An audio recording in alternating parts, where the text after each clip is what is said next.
Hello po, ako po si Marieta Subong, aka Pokang. Gumagana po bilang si Sylvia. Ako naman po si Zijan Haranilla at ako naman po ang gaganap bilang Denver sa Two Valid IDs. Ang hirap pala talaga maging mahirap. Yun ang reality na naiwan sa akin.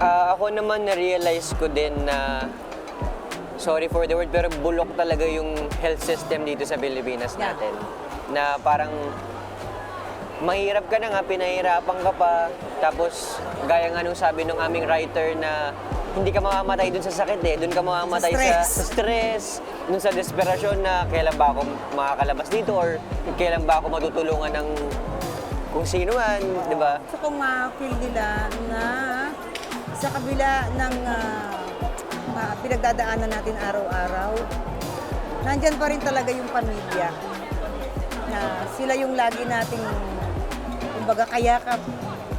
Diba? Kahit mapagod ka maghapon, kahit anong problema, stress ang pinagdaanan mo, pag nandyan yung pamilya mo, nagmamahalan kayo, nagsusuportahan kayo, nalalampasan mo lahat yun. Kasi at the end of the day, iiwan ka ng lahat pero yung pamilya mo nandiyan pa rin. Yesterday, today, and tomorrow. Yun. Pag napanood ng mga viewers natin na hindi, gusto ko maramdaman nila na hindi sila nag-iisa at tulungan namin sila magkaroon ng boses. Boses. Para yun, masabi yung mga hindi nila masabi at yung mga hindi nila magawa.